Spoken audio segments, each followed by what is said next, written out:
చక్కగా మనం బియ్యాన్ని ఇలా వడపెట్టేసుకోవాలి ఫ్రెండ్స్. చక్కగా మేము అలసలు కానీ కర్రపై ముట్టిస్తున్నాము ఫ్రెండ్స్. చక్కగా మేము 4 కిలోలు బెల్లం అయితే పాకం మనకి రెడీ చేస్తాము.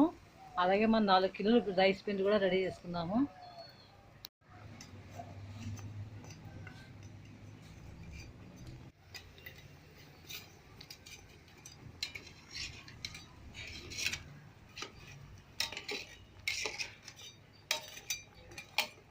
అరిసెల పాకం చక్కగా మనకి సిద్ధమైతే అవుతుంది. బెల్లం అంతా కరిగిపోయింది. చక్కగా మేము కర్రల మీద అరిసెలు అయితే ప్రిపేర్ చేసుకోవడానికి ఫస్ట్ పాకం పెట్టేసాము. పాకం రెడీ అవుతుందిగా చూద్దామా తీద్దామా మరి పాకం ఏంటి పాకం వచ్చేటప్పుడు చల్లించాలా? అవును, పాకం వచ్చే ముందు నువ్వులు వేసుకుని చక్కగా తిప్పేసుకుని పాకం తీసుకోవాలి. ఇప్పుడు అరిసెల పాకం చాలా జాగ్రత్తగా తీసుకుంటే ఆరుతూ నీట్గా వస్తాయి మనకి చక్కగా రుచిగా. అయిందా?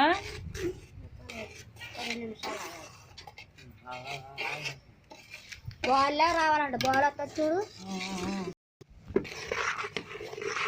తీసేయండి ఇప్పుడు అది తీకింద తర్వాత ఇద్దరికి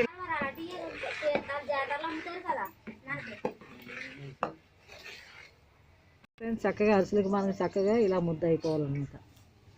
వేసిన పాకము బాల్లాగా వస్తే మనకి అరిసెల పాకం వచ్చినట్టే.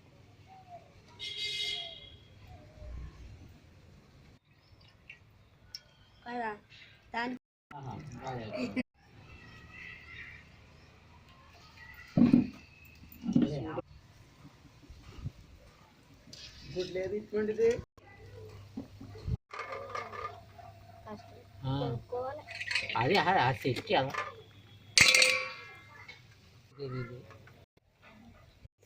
ఏముంటుంది అది అదే మనకు వచ్చేస్తుంది.